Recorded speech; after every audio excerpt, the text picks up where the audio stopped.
Hello everyone, welcome back to 70s and 80s talk. It has been a while again. I've got so many projects going on and do not have the time to be doing them really. But I'm off this week from work, so I wrote reviews weeks ago, but it's actually doing the videos which takes the time. So I think my last review I spoke about going down a more female artist route, reviewing wise, and I have sort of done that. So the first group that I've got here out of the reviews I've wrote, this first one is a group, and it's Eurythmics, which is obviously a massive 80s group band which dominated the 80s and going into the 90s as well. Annie Lennox is one of my favourite vocalists. I think she's actually just amazing. And the more I've, since doing this review and really watching all the music videos and in detail and really listening to her vocals, yeah, she really is phenomenal. And how she can change the way she sings, and in those music videos she's actually a really good actress as well. I just think she's really great, and obviously Dave as well, really talented too. So with Eurythmics having so many hits, I thought I got to do a greatest hits album. Surely they've got a greatest hits album, and they do. And it was released in 1981, which is great because that is basically all their hits that was released in the 80s on this one album, which is great for this channel being 70s and 80s talk. So this was released on the 18th of March 1981. I think it's their best-selling album, and it reached #1 in the UK, and it's 6 times platinum in the UK. So it's a very well-sold album for a good reason, because these songs in here are ones people know, they're very good, so I wasn't surprised at those facts. So you can classify this album or them themselves as sort of synth pop, but it's just, I think all of their stuff is very 80s sounding. If you ever want to have an 80s party or something, you've got to have Eurythmics in that mix. And I think with this album and their songs, those sort of sounds you don't get now. I mean, I'm assuming it's because they use different things now to make music, but yeah, it's not the same, as I've said in many of my reviews. So the first song on the album is Love Is a Stranger, which was 1982. Apologies if I got the years wrong. I just did a quick Google. So yeah, 1982. We've got that beat straight away, arcade sounding sounds, which creates these wobbles and waves of sound. And you've got Annie's angelic voice, which cuts right through that sound, which is really greatly done. I think her and Dave have such a great pairing. Like, it wouldn't have happened. Eurythmics wouldn't have been like that, this, without them two. It was meant to be. It was. There's a rise and fall in tempo in this song with Annie's voice, but not too much. I'm assuming it's Dave's that's doing those whos and ahs in there. But I didn't know what they really brought to the song. I feel like if they weren't in there, it wouldn't have really made much difference. But when you watch this song played live, I think Annie really is just fantastic. Her stage presence reminds me quite a lot of Cyndi Lauper, actually. Just really good. Knows what she's doing. Very confident in herself. And it's really nice to see those videos, actually. So number 2 is Sweet Dreams. Everyone knows Sweet Dreams, 1983. It's an insane song. As soon as it starts, you know it's this song. It's so brilliantly produced, and that's the key with this song. It's the production of it. It's so well done. It means that it's a great song overall. It's quite intense. That drum beat creates such an atmosphere in the song. The lyrics rhyme really well. You can have a sing along to it, and they got those synthetic keys in there, again bring that really 80s sound, because it was 1983 when this was released. So number 3 is Who's That Girl, 1983 again. It starts very serious, which has a bit like, but then it gets better, I think. And I'm like, okay. And then we go back to how it started on that level. That saw more serious, kind of slower sound. And I had heard this song before, but when I'm reviewing it, I'm hearing different things and really like reviewing it and judging it. So sometimes when I'm saying these things, it sounds like it's the first time I've listened to these songs, but it's not. But it almost is at the same time, because I'm listening to it with my review head on, my review ears, and hearing different things that I've never heard before.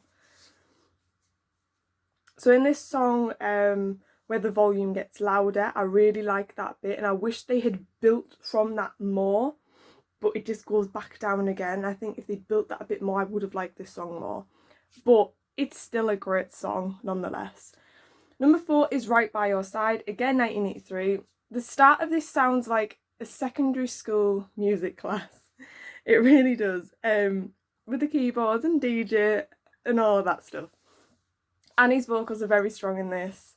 The sounds are a real good mix. There's a lot of going on in this song, I think. It's not a song I would put on YouTube to listen to, but it's alright. Annie's vocals are great though. Again, they are great. It's just the rest of the song I'm not that keen on. It sounds a bit like a fairground I wrote there. We've got some saxophone at the end there as well. So number 5 is Here Comes the Rain Again, 1983. Again, another classic. I love this song. I listen to it all the time. The start and then that drop-in sound, which is quite quick. Again, it's that intenseness in this song as well. And his vocals are great. It's a good one to sing along to. It's got a good build and tempo as well. Number 6, There Must Be an Angel, in brackets Playing With My Heart, 1985. It's a nice listen. You can really hear that bass guitar in this one, which I haven't really noticed in the other songs so far. I mean, it'll be in there, but I haven't really been like, oh yeah, I can hear that. If I really listened to it, I probably could, but in this one I could really be like, really picked up on that. In this song, Annie sings Yeah, and I like how she sings that in particular. I think there's a harmonica at the end, I think. 7 is Sisters Are Doing It For Themselves. Now, I didn't even know this was a Eurythmics song. I didn't even know. 1985. It's a tune. It really is. Franklin on there with it, which is she's just an incredible vocalist as well. And with Annie, they're quite different, but they work so well. And the power in that song is just insane. The song, I think it just keeps getting better and better. It's got a real groove to it. You've got to sing along again to this one. It's a feel-good song. You listen to it, it really does make you feel better. I think there's maracas in there as well. And the bass guitar is quite good as well. I can hear that in this one as well. So number 7. Number 8, It's Alright, Baby's Coming Back in brackets, 1985. I think I knew this one, but I wasn't sure. I think it's a decent song. Everything works well together in my opinion. Annie's overlapping vocals work really well as well. Number 9 is When Tomorrow Comes, 1986. Annie's vocals is like nobody else's I've wrote there. She is really unique. She has one of those voices when you hear her voice, you know it's her. There's an intenseness in this song as well. It's a good song. I really like the chorus, how Annie changes the way she sings in that, which she is really good at. Like I said in the beginning of this review, she's really good at singing in totally different ways and totally different songs. The drums really make this song really good as well. And the guitar solo, there's a guitar solo in this one as well. So number 10 You Have Placed a Chill in My Heart, 1987. I've been listening to this one quite a bit actually. I listened to it last night. It's got quite a prominent beat in it. I like the change in tempo of the vocals and that quickness, which I quite like in songs, being like more of a heavy rock metal fan. I think Annie's R's in there, I'm not singing them, really add a haunting feel to the song. I think it's again quite groovy, it's catchy, which I think is why Eurythmics was so successful, because they had catchy songs which people could sing along to, that could easily recognise, and I think that is one of the reasons why they were so successful. But yeah, I really like this song, but I hadn't really heard it that much, to be honest, when I was doing this review. I have since though. So number 11 is The Miracle of Love, 1986. It's a nice song. It's not something I would really listen to. It does remind me a bit of a Monsters and Men song, if anybody knows that band. So number 12 is 1984. That is the actual song, and it was released in 1984. It's very 80s. It's techno sounding. Annie's vocals are again great.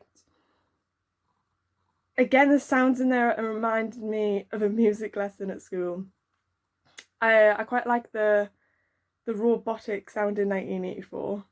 It's got a good groove to the whole song. Annie's do-do-do's and then that robotic 1984 again works so well.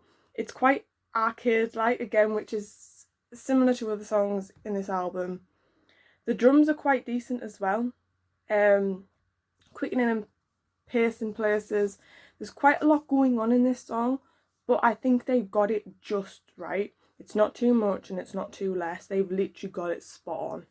So number 13 is Thorn on My Side, 1986, which my dad always likes to sing, because someone on Coronation Street quite looks like Annie Lennox. So every time she comes on and she's causing a bit of bother, my dad likes to sing this song. It is a classic song. Starting with that acoustic guitar and Annie's "yeah," which she really yells that out to kick the song off. I think that's really well done actually. It's a catchy song again. The saxophone is a nice touch to go along with that prominent bass. It's well written lyrically, and it's quite a relatable song if you really listen to those lyrics as well. I feel like everyone can relate to it. So number 14 is Don't Ask Me Why, which was 1989, so we're getting late 80s now. Bass guitar again is what I noticed the most, so these more songs I'm noticing the bass guitar more. I didn't know this song. Again, it's not really my thing. It's not something I'd really go and listen to. Number 15 is Angel, 1989. The guitar, really punchy start. The bass guitar, again, I can hear that. I didn't know this one. It would seem the later 80s ones, the ones I don't know, it didn't grab me much as a song, but I can appreciate it, that it is a lovely song. Annie's vocals though are spot on. I like the part where her voice goes deeper in it though, I would say. Number 16 is Would I Lie to You, 1985. I really like this one. The guitar, the quick tempo, the saxophone in there, it's a good mix. Annie again, just brilliant. It's more of a rockier pop, I'd say. The backing vocals work really well. I've heard snippets of this song in other songs, like different songs, but I couldn't think of what they were. It was really strange. There's like 50s and 60s sound to it in places, with the guitar. Because I wasn't sure if I had heard it or not. I think that's because there's bits in there that sound like other songs I've listened to. But the power in Annie's voice just to stand out in this song. But yeah, I like this one. So number 17, I'm trying to say the number and the name of the song at the same time, so that's why I end up making my own words up there. Number 17 is Missionary Man, 1986. I've been listening to this quite a lot since doing this review. It starts off a bit odd, but we are keeping the more rockier sound. Quite like the quickness. The harmonica is back. The bass guitar again. And then I realised I do know this. So the backing vocals work really well. Annie's vocals are killer in this. They really are. There's a quickness and pace, which I really like. There's that quick pause when Believe is said on repeat, but then it starts again. And I really like how they do that in songs when there's a pause in the song. Those drums are explosive, that's the word I have used. Annie's vocals are so casual in the way she sings, which makes her just such a cool vocalist. She's so just chill, she really is. But she is such a phenomenal singer.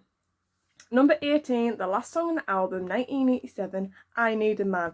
I've listened to this song so many times since doing this review.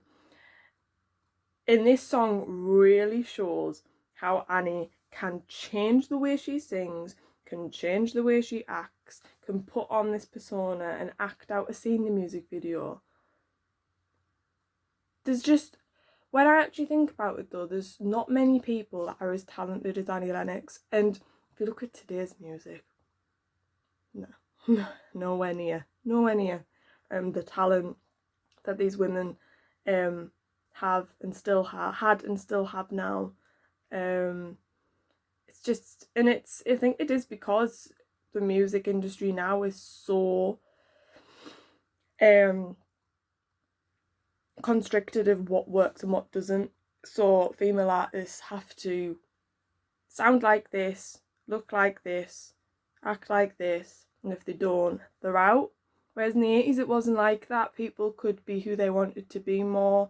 There was more of a range in sound because that was what the music was. And it makes me wonder if we did have more of a broad music now, it could maybe make people come out a bit more with their talents and things like that. But I guess we'll never know, because it is a case where this genre of music and rock and roll isn't in anymore. It's not. And it is saddening, it is. But it just is the case. But yeah, this song is a real strong finish to this album. It's really old school sound. It has a really old school sound to it, I think, as well. There's a bit of rap in there as well, which I haven't seen in the other songs. And I don't like rap music, but this rap is good though, so I like this. The only thing I would say is the guitar going doom doom. That's the sound. I'm not keen on that bit, but I think it's a really good song. So overall, what a great album. There's a lot of jazz in the songs actually as well, but it's definitely synth techno pop, but with other genres in there too mixed in. Like I said, there's bits of rock in there, definitely more rockier pop. It's a great mix of songs, a brilliant album for a greatest hits album. And I think any band artist that creates a greatest hits album and it's successful shows their success, because and especially with this one, 18 songs, what a collection that is. And I think there is something for everyone. The one thing